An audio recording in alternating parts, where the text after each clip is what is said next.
Welcome back in. Gridiron 360, Bill and Dave on the mics. Back to fantasy football talk, and this is the part of the show or the segment where we go daily fantasy football. We've not done so well, and it's not just been on this, what we've been giving you. My apologies. A couple guys hit, a couple guys didn't. Unfortunately, in this game, you've got to hit just about everybody. Maybe sans one guy not being explosive, but putting some points on the board. Yeah, sure. Look, even from what we've given you, I've played variations of that lineup, completely other lineups. I've been doing this for 4+ years and have consistently gotten better. It's been a wacky NFL season from an NFL perspective. It's been a wacky NFL season from a season-long fantasy football perspective, and it's been an absolute conundrum most of the time in terms of daily fantasy football this season. We will try to justify that. We keep on pushing. We're putting our money in on the table on these things, and we're losing it too, but we will try to justify it, pick ourselves up off the floor. Now, one thing that we've kind of gone into, we play what we're going to do, as we do every week, give you our 2 high-end, a running back receiver, 2 low-end values at receiver running back to play. Then we'll build our lineup. And we do it on the FanDuel main slate, which is all the Sunday games, sans the evening game at 8 o'clock. We've gone through the process of trying to hit 2 times the value of what that player is to produce. And since we haven't been doing so well, we're going to up that. And we need to hit try to hit 3 times the value on every guy.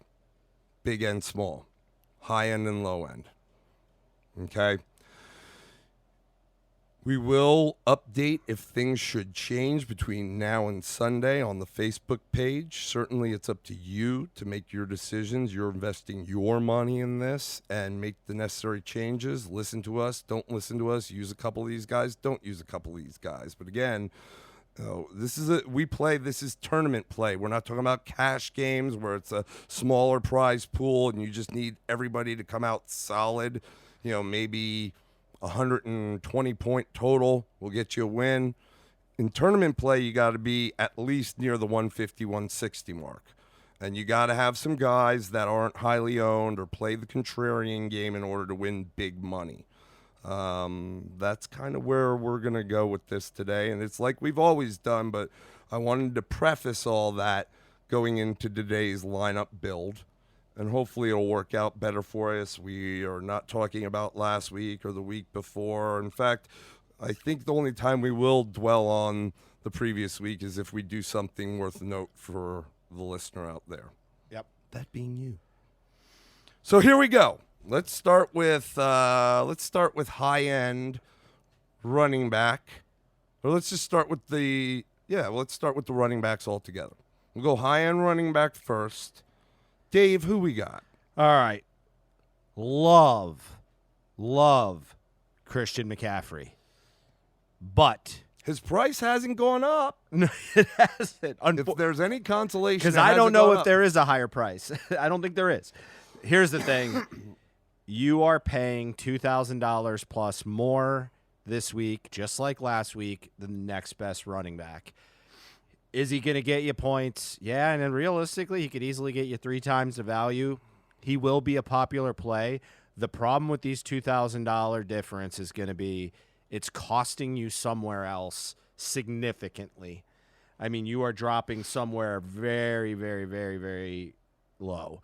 And that's where it becomes bloody. So we look through Derrick Henry. I like Derrick Henry. I like him. Again, if we're looking, the guys we're looking at here are what? Between like 8,000, 8,500. So 3 times the value is somewhere between 24 and 30 points. Yep. Yeah. So we'll kind of look at maybe some guys we have questioned. I like Nick Chubb going against Miami. Certainly, that game 1 could get out of hand because it's Miami, though they have played better. But he's become the focal point of the offense, which was the smart move we've been talking about for that offense since the beginning of the year. That's right. So he's there. We got Ezekiel Elliott. He's going against New England. again, it's a dangerous, dangerous game to get in the mind of Bill Belichick. It's suicidal to do it in fantasy, but the simple fact is New England takes away best options for teams. And with Dallas, as much as Dak Prescott has had big games, removing Zeke is just it's just too enticing, I think. I worry that New England's just been stopping people. There's just no way around it. Right. Josh Jacobs, love him. Yep. You were high on it. It's yeah, a good and matchup. And the simple fact, what I like about Josh Jacobs is he isn't just a high-end kind of guy, but he's a guy that's his floor is very, very high.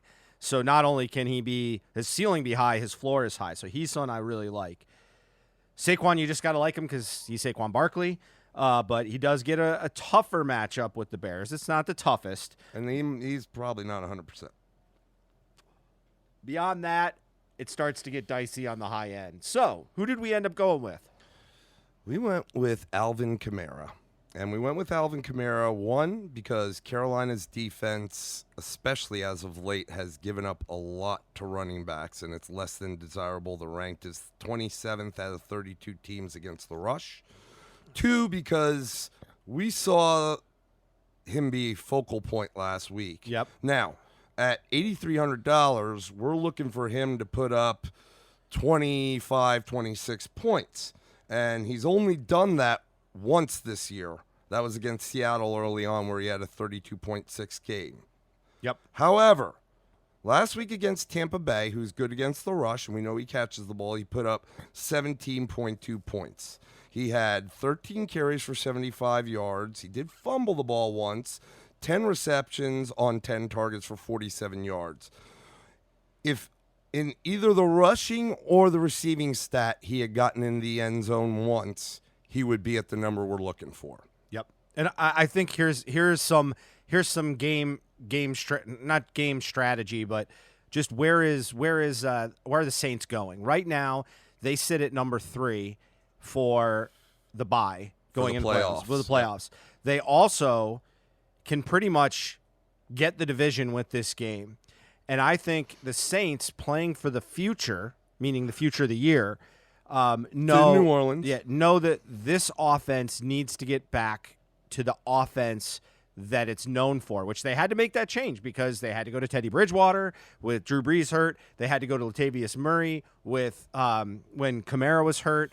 But I think they know they need to start getting back to who they are in order to be that elite level team in the playoffs. And that certainly, if there was a guy that you looked at from a fantasy perspective that was going to give you the best of both worlds like McCaffrey in the NFL coming into this year, it's Alvin Kamara. Mm-hmm.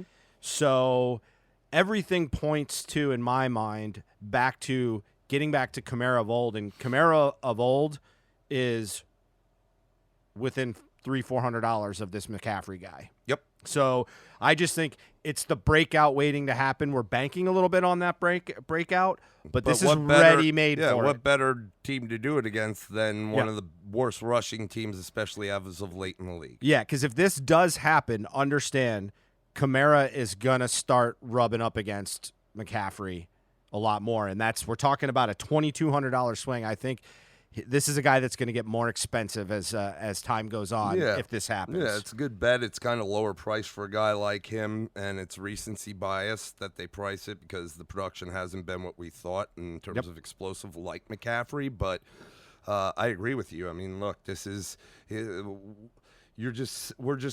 we tried to fit in McCaffrey, but we thought and felt, and what we were seeing, the guys that we had to slot in elsewhere, we were sacrificing too much. Yep. Whereas we might not have to sacrifice that much, and certainly if McCaffrey goes off, then it's gravy. Yep. So we will slot him in at $8,300. Yep. That leaves us $51,700 total, $64.62 a person. Let's go to our low end running back or our flex. Okay. So we want to stay south of $6,000. Right. If possible. If possible. And we haven't done that a couple times so far this year. So when we get into that range, we're really on the high end, starting with Adrian Peterson as far as price is concerned, going up against a pretty weak Detroit defense. looks enticing, but the challenge there is you got Darius Geis getting back into the mix. Yep. So you might have some taken. Next, Tariq Cohen. Loved him last year, not this year. He had a better game last week, but he is a major roll of the dice. Don't like it there because the Bears' offense is terrible, and how they've played him has been very different and not as enticing.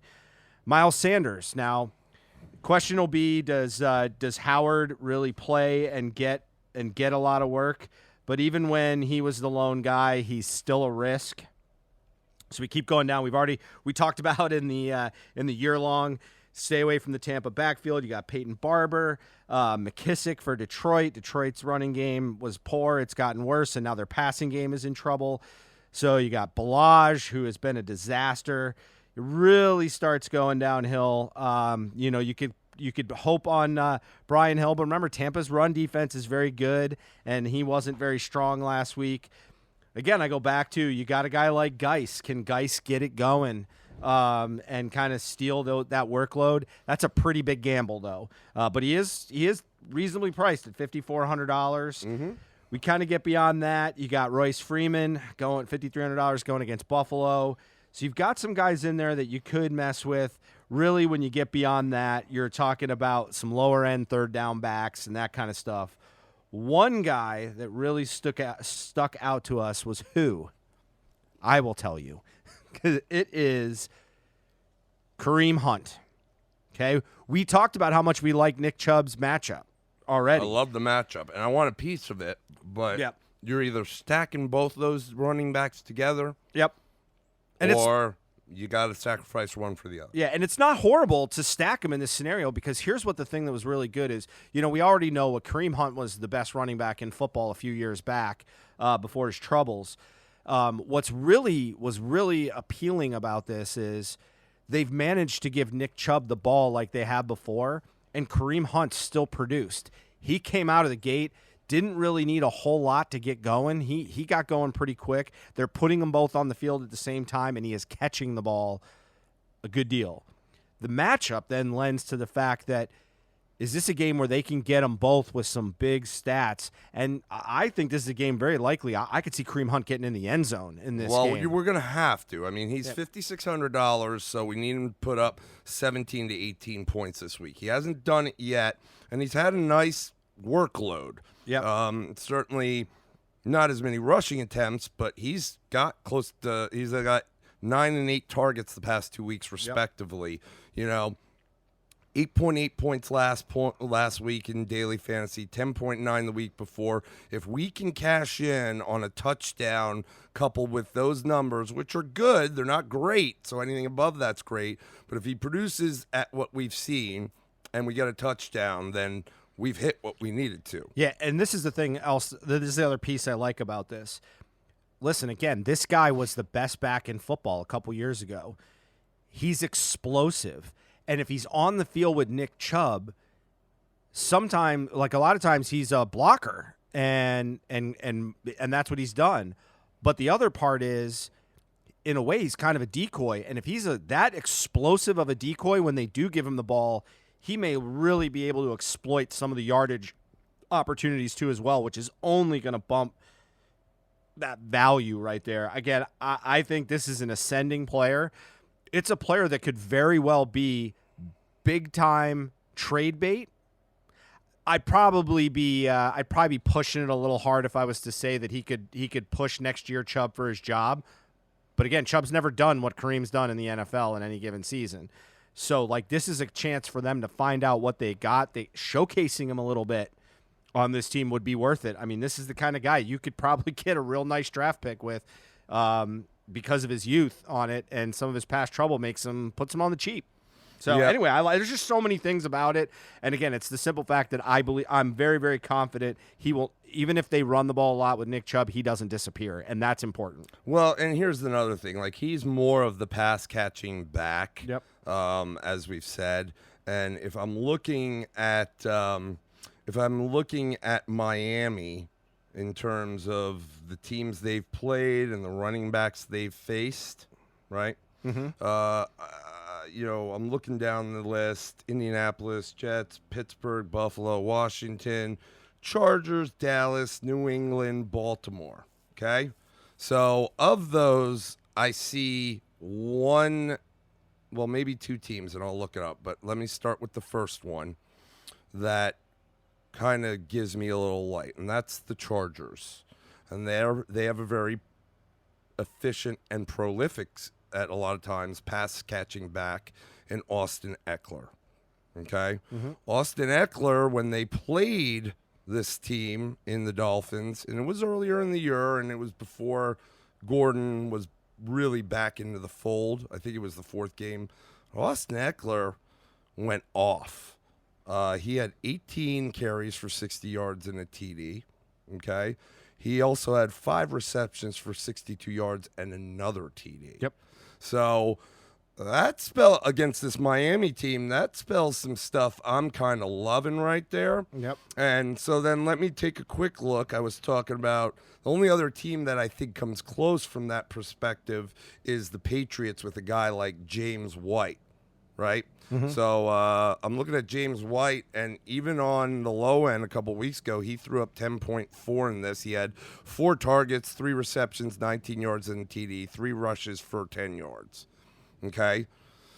But I guess the bigger point is he scored, like Eckler scored, both through the air and the ground. This guy scored catching the ball through the air. So I'm just trying to find a relation here, dealing with a guy like Kareem Hunt, who, don't get it twisted, every week the Browns offense and their brass, I think, like involving this new toy of theirs more and more and more, and I don't think that's going to go away. And all we really need is him just to do what he's done these past couple weeks coming back, just throwing a touchdown there. So we're going to go with Mr. Kareem Hunt at 5,600 as our low-end running back of the week, and that leaves us $46,100 to play with, $65.85 per position. Let's go to high-end wide receiver. All right. Now, you spoke about this guy as a guy you're liking probably best in our fantasy football seasonal segment for this coming week. We love Michael Thomas. The guy produces constantly.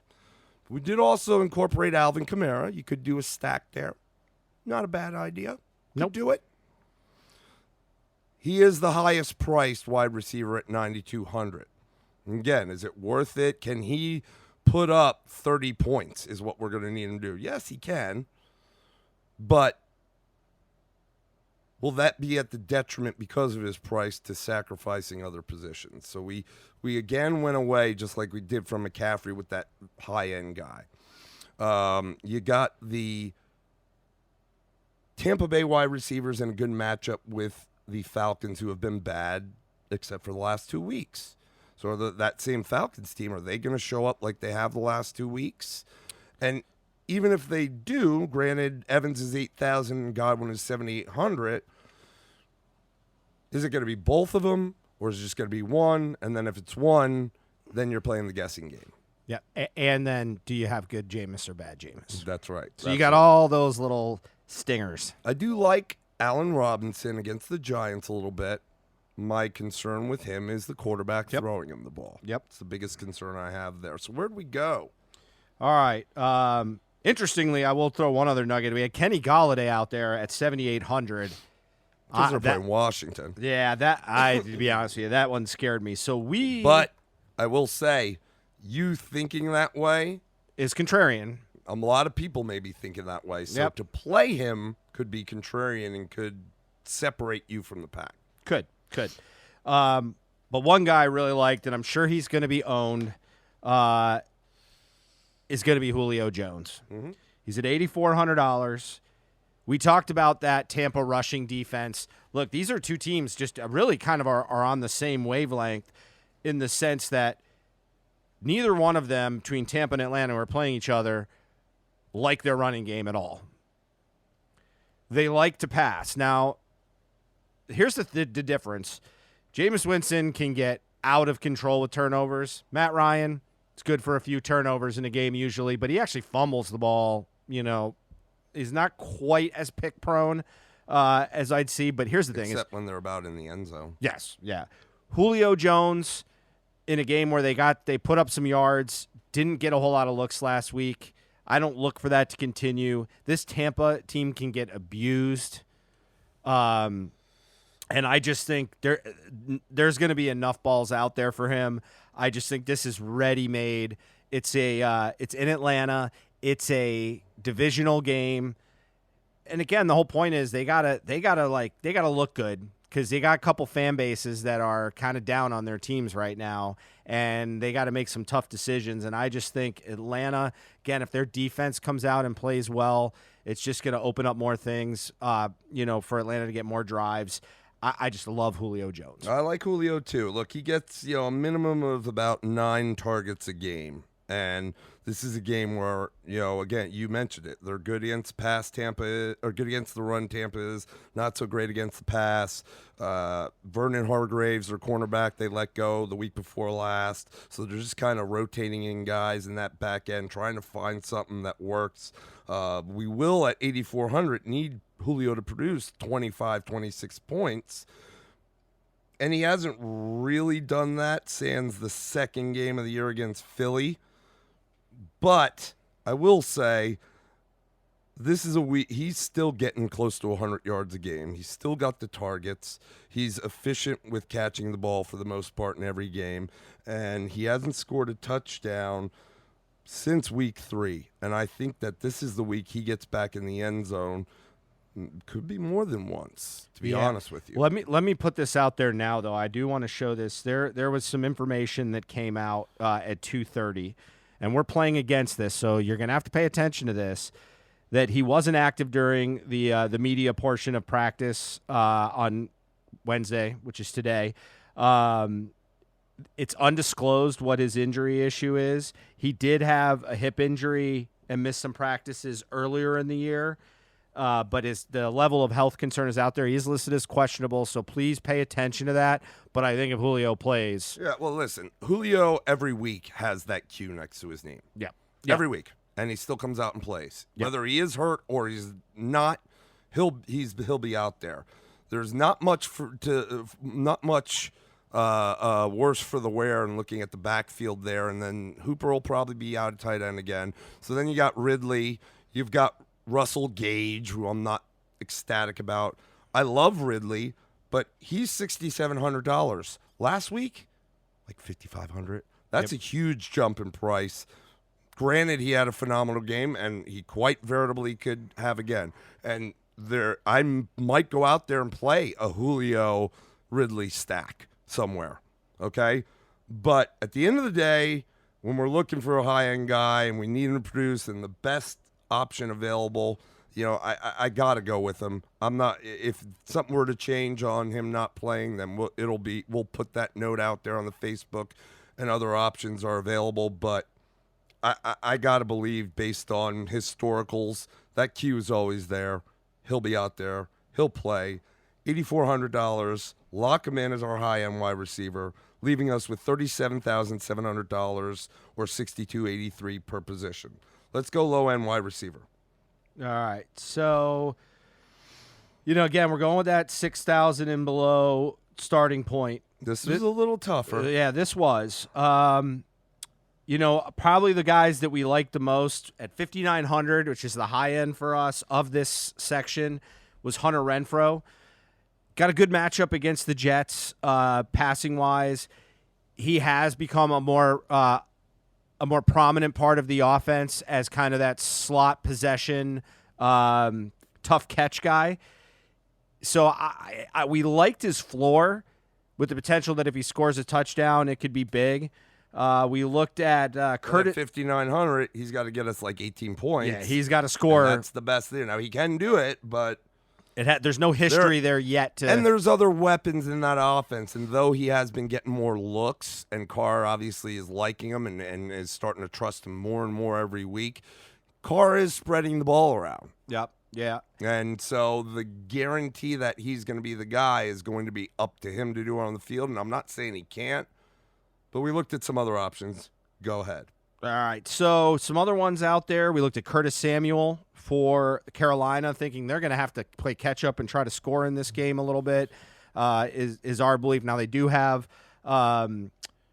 They do have Christian McCaffrey there who catches balls, but also, you got to understand that New Orleans has got Lattimore on one side, and our belief is he'll be taking on DJ Moore. Mm-hmm. So that could leave Samuel as an enticing option. Yep. Challenge there is, again, Kyle Allen has gone back to throwing interceptions. He had one bad game, but then he had a better game, and then he had a real bad game last week. So the plus is it's New Orleans, and Yeah. if New Orleans does what New Orleans does and gets rolling with their offense, they're going to have to keep up, and they'll still have McCaffrey involved, but they're going to have to also find other ways, which is why he was a considered option. Yeah, I mean, you've got other guys in there. You could look at a Taylor Gabriel, but there's a lot of inconsistency in that Bears offense, as Bill mentioned.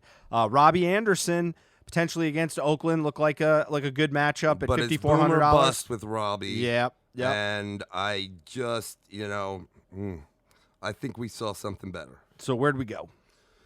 So we decided to leak right under that 6,000 mark rather than going down towards closer to the 5,000 mark.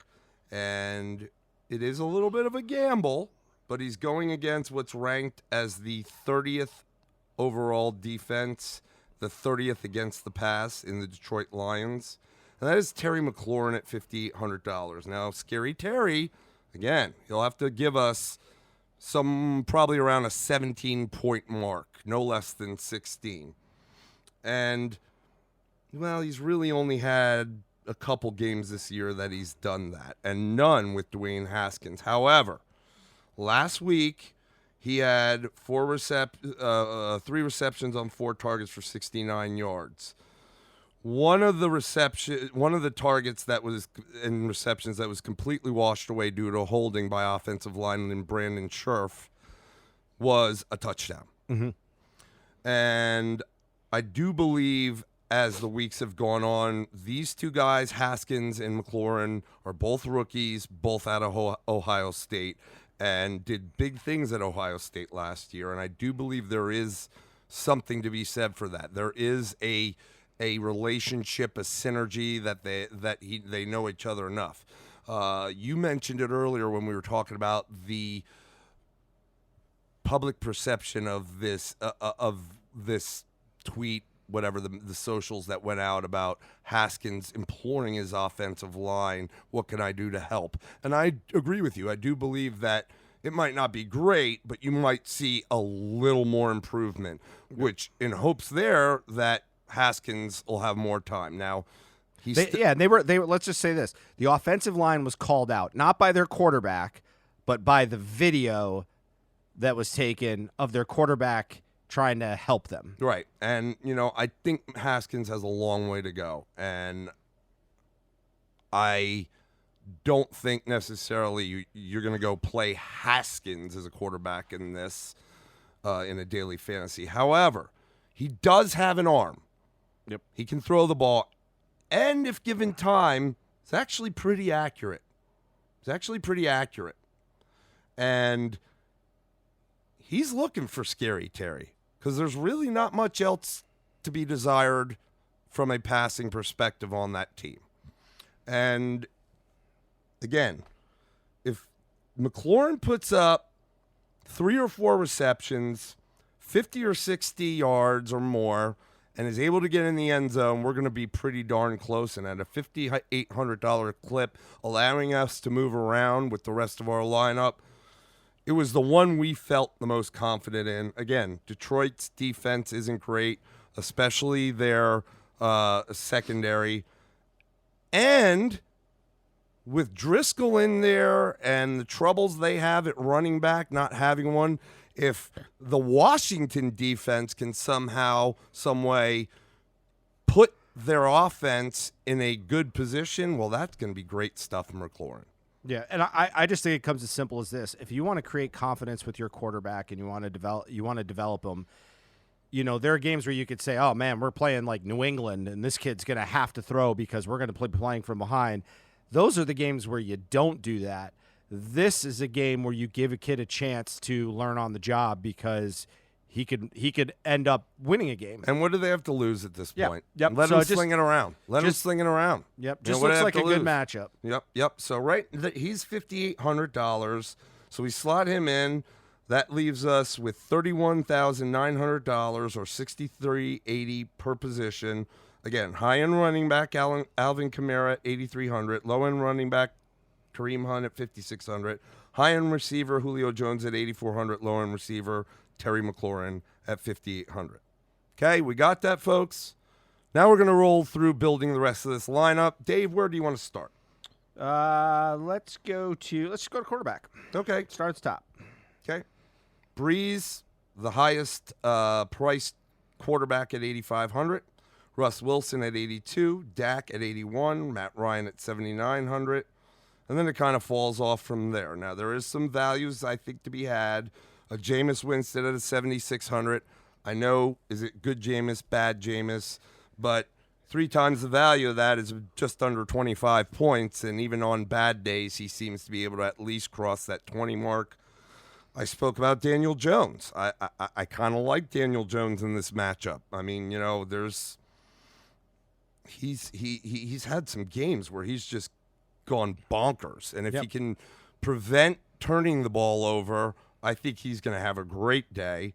And at 7,500, that's pretty darn good. You go lower on the list, there's not much to be desired. I know you talked about Fitzpatrick. The reality is you're guessing, is he going to have a Fitzmagic game or not? And despite Cleveland's woes, and I know Myles Garrett's gone, they do have a pretty good secondary. I mean, they're listed as the 6th-ranked pass defense on this thing. So somebody you may want to consider if you find big value somewhere else is a guy like David Carr.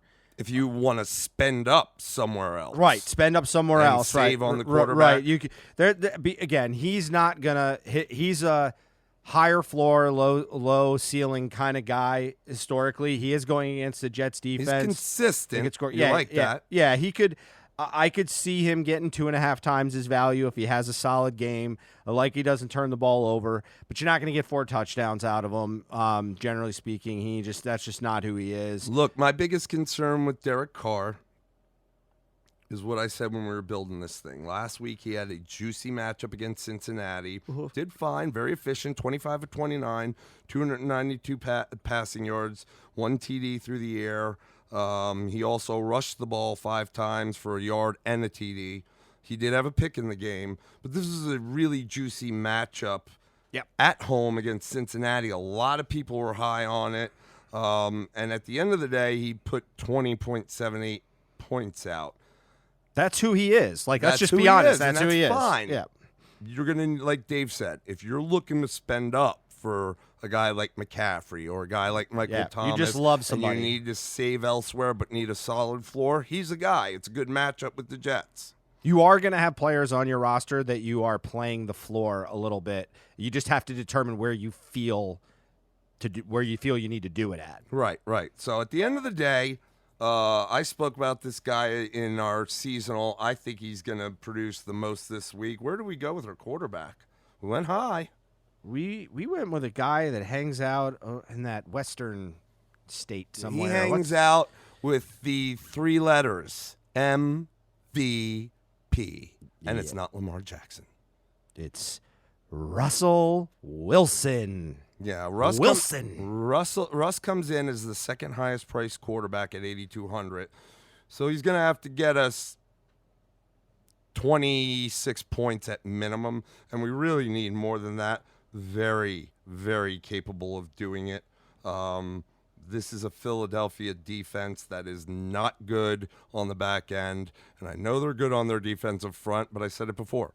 He'll just squirm right out of that pocket, and he is almost better at times when he's moving, throwing the ball. He'll get everybody involved. He could scamper in for one very easily. To get the 25 points, I think we can hit it with him, and I think what I'm really looking at is an upside of him being explosive. I mean, he had a game early in the year where they played New Orleans, and New Orleans defense is not bad. I would certainly think they're better than Philly all around. And, I mean, he went crazy. 32 of 50, 406 yards, 2 TDs, 7 rushes for 51 yards, 2 TDs, came out with a 41.34 score. That's the kind of production I expect out of him this week. 2 weeks ago against Tampa Bay, 39.22 fantasy points on a 29 out of 43 throwing percentage, 378 yards, 5 pass TDs, 1 rush for 21 yards. That's the kind of thing I'm expecting out of him this week. And so we will slot Russ Wilson in at $8,200. That leaves us with $23,700, $59.25 a player. Let's go to tight end. Toy like Toiger. Now, they do have Austin Hooper as questionable, but it says in there that he is, this is what, week 12? It says he's ruled out in week 12. Yeah, well, it's weird that they're even questionable because So when he got hurt a couple weeks ago, they said 4 weeks was a minimum. He is the highest priced at $6,600. Behind him is Evan Ingram at $6,400, also out. Yep. Take him right off the board. So then we come to Darren Waller at $6,200. Love it. Great matchup against the Jets. And he's getting back to more involved after everybody kind of focused on him entirely after he's blowing everybody up. Zach Ertz at $6,100. Love him. You said it in our seasonal cast, I think, that in order for Philly to stay involved in this game with Seattle, that it's the tight ends are going to have to really come into play. Ertz the past several weeks is starting to produce for you from a seasonal perspective based on where you drafted him. Yeah, understand in Philadelphia, too. They are probably going to run Nelson Aguilar out there as the number one receiver in this game, so they are thin at receiver as well. Yep. But beyond that, the reality is we said 5,900 and change per player because we went up for Russ Wilson. Yep. We have to find a way to fit all this in, not just to trash the rest of the lineup. So we had to go a little bit lower. We did I love the Hollister play, especially stacking him with Russ on this game with Seattle. I really like him. He's at 5,800. But we did build this lineup and tinkered with it, and it just wasn't fitting into our budget. Yep.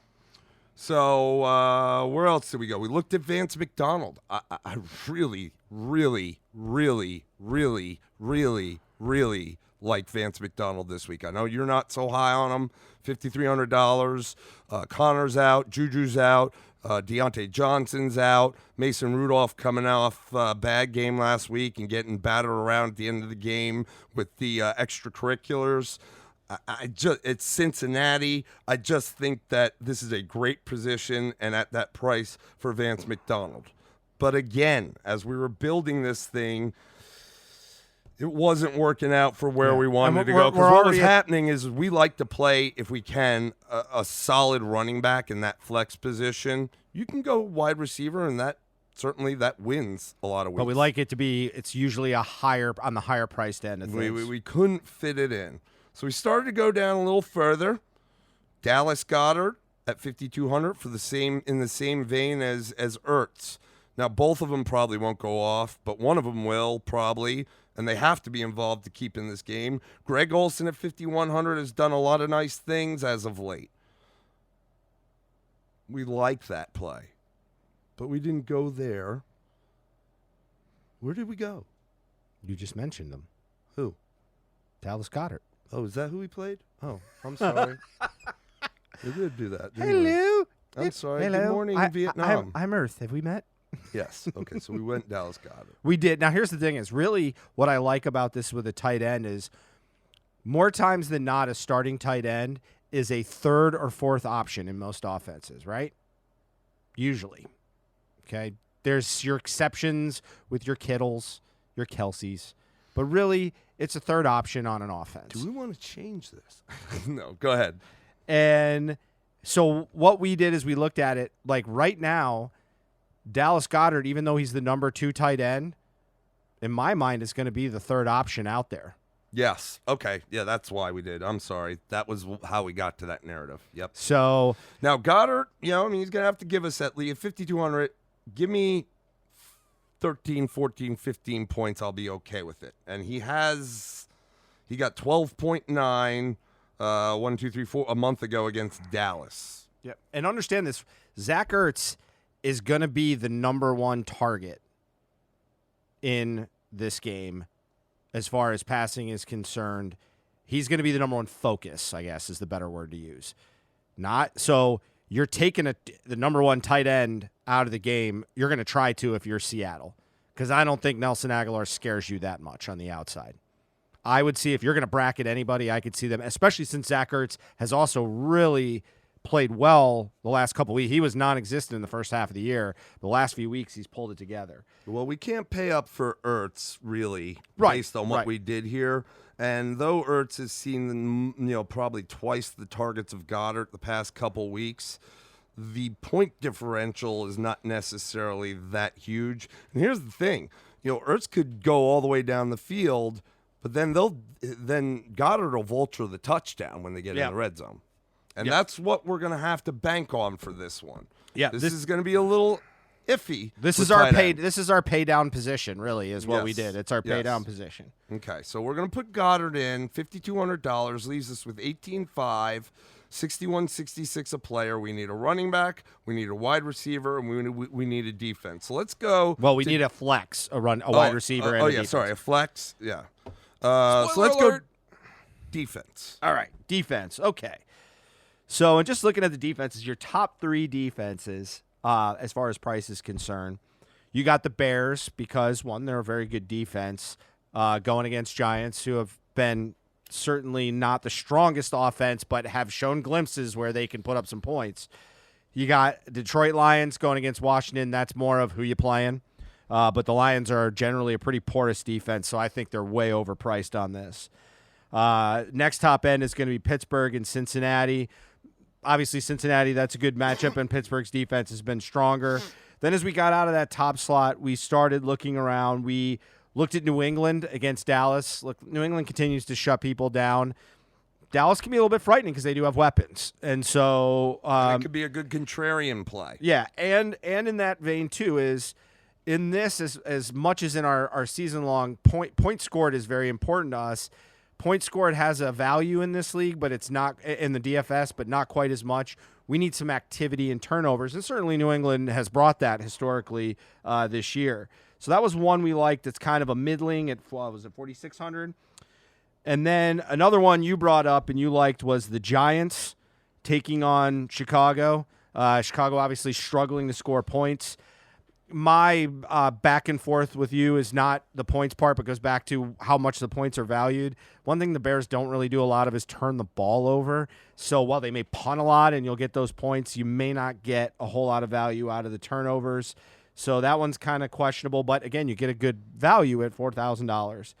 Another one we looked at potentially was the Dallas Cowboys on the flip side against New England.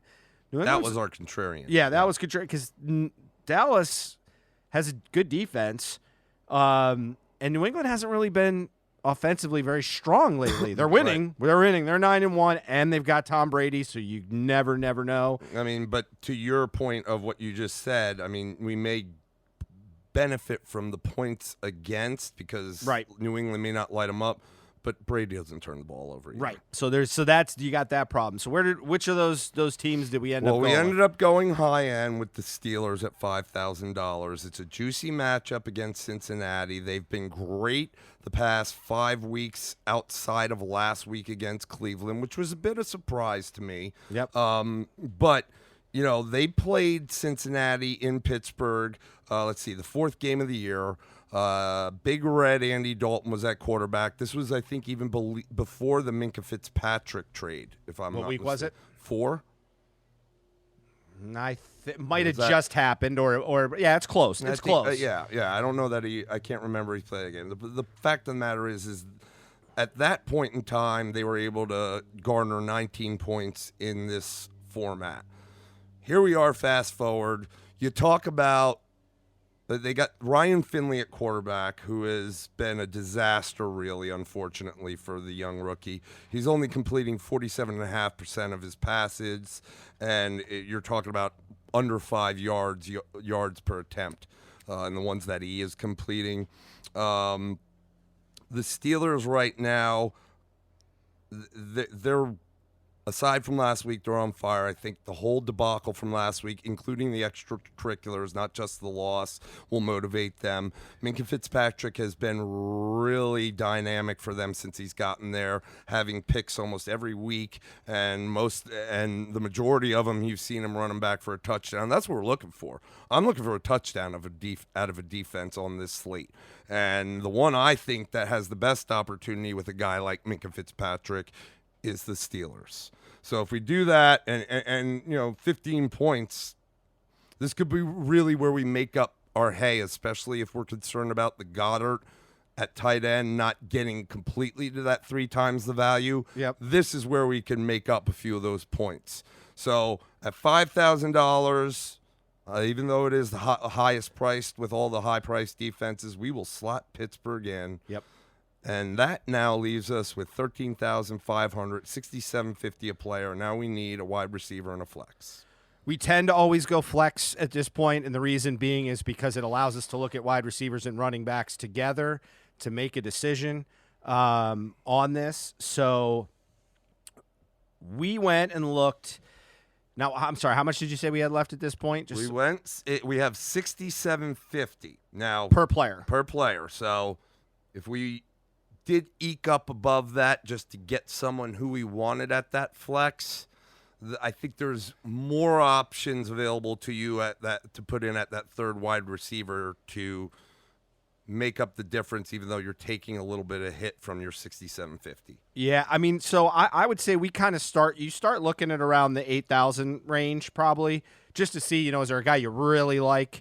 You probably want to go lower than that. You do, but I'm just saying you can start there to look to see if anybody just blows you up. 13.5, so think about it. You use 8,000, now you only have 5,500 for that third receiver. It can be done, but then you're playing with the low-end wide receivers. But you've got to love this matchup. So we looked, and you got a guy at 8,000 like Josh Jacobs. Love it, but you're paying for it. Mm-hmm. Got guys like Godwin, we talked about already, Amari Cooper against New England. While I think New England's defense is very good, I mentioned I like Amari Cooper in the matchup only because when you're really pressed, that's the big game receiver, but you're paying for him. Again, you're talking about $7,700. He's going to have probably Stephon Gilmore strapped to him. Yeah, probably your next, you're looking at Tyler Lockett, $7,400. Again, you got to play there with Russell Wilson, so that's a potential. DJ Chark against Tennessee looks like a pretty good value, too, at $7,000. But we got to Leonard Fournette at $7,000. Honestly, I think he's underpriced. He is. He's got a tough matchup. Produced, like the past few weeks, he's had a 9.2 points, 9.7, 17.5, 15.5, 14.8. Prior to that, though, he was pretty good. And I do think that, this is going to be a matchup where they have to heavily involve him. The secondary isn't bad for Tennessee either. So, and their defense all around is pretty stingy. But again, you're talking at $7,000. He needs to get us 21 points. He's been off track a few weeks. I think this is a game where he could get back up and running the way a lot of people have seen more in the seasonal long and have really enjoyed his production. Yeah, and what I really like about him, because this has not traditionally been a big part of his game, in the last 3 games, even though the last 2 he has not performed as well. One, he went up against Houston. Their quarterback had a horrible game. I believe that was a London game, if I remember correctly, too. It was. But he's gotten 7 receptions, 5 receptions, and then 7 receptions. So there's a receiving element to this game that he has started to get. I think they need him. Again, they're going to go against another tough running back. They need to be able to run the ball in this game. It is a tough matchup with Tennessee. They're no slouch defensively. Here's the other thing I like. And, the head coach of the Jacksonville Jaguars, Doug Marrone. Now, last week against Indianapolis, though he did have 7 receptions on 7 targets, that isn't his game. It's nice. It's good added bonus, but his game is running the ball. Yep. And for the most part, he's been, probably close to that 20 carry mark most of the year. The last 2 What did Dougie Bubbles say about that? The last 2 weeks, and especially last week, because 2 weeks ago against Houston, he had 11 rush attempts, and last week only 8 rush attempts. And Marone came out and said that it was his mistake. It was a big mistake by me. That's on me as a head coach. We need to be more balanced moving forward. And that was in response to the fact that Fournette only got 8 carries. The headline is the Jaguars want to feed Leonard Fournette more. Yep. Yeah. And here's the thing I like about this. When you hear this from coaches, generally they do it, especially when they got a very talented back. Like I go back and look at the Bears. When the Bears said this, and they're a bad offense, they did it and they pushed Montgomery. And the thing I like the most is they like to get him in the end zone when they say things like that. Yep. And that is the part where this could be a big thing for them. They got Montgomery, even if he ran really well in his first game, but even in his second game, he had a really good second game after that comment from Nagy, and it was because they got him in the end zone twice.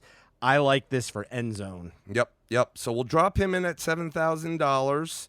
We'll put him in our flex. That leaves us $6,500 to fill our last wide receiver position.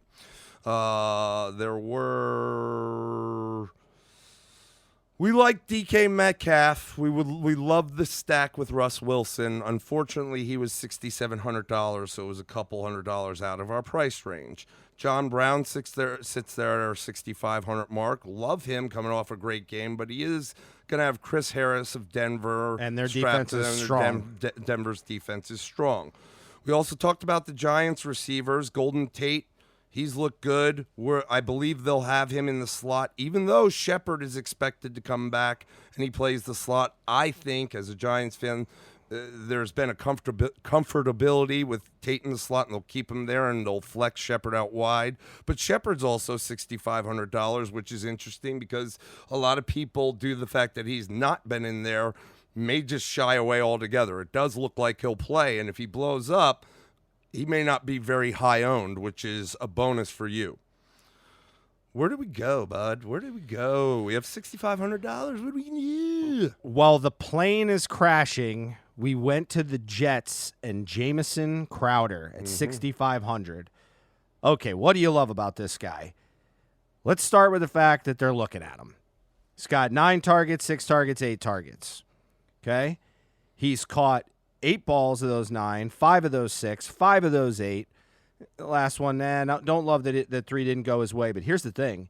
In the last 3 games, his minimum receiving yards were 76, and he scored a touchdown in every game. He goes against an Oakland defense that will give it up to the pass. They are 27th against the pass. And the Jets, they're just going to have to throw the ball. They just are.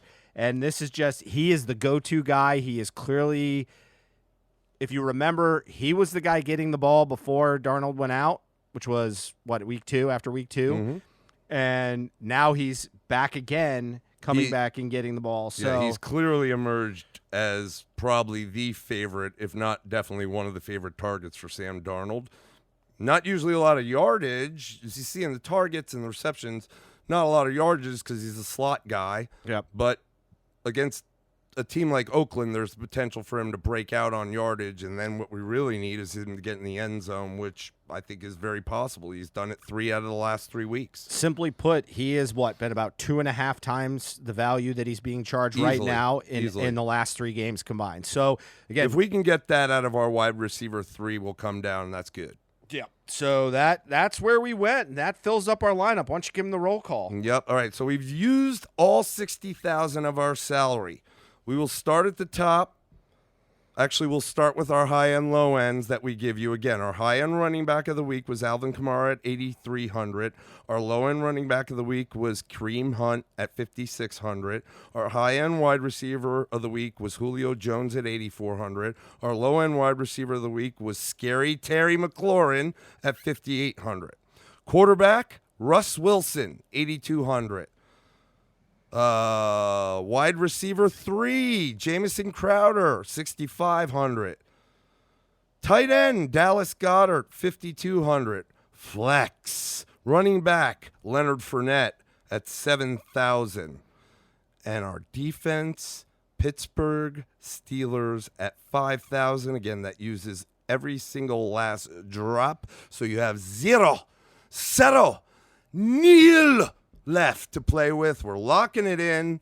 Keep an eye on it. Hopefully it works out. If there is any changes, like I said, we'll put it out on the Facebook comment section to some changes. But, build on your own. And like we always say, we'll use this for sure.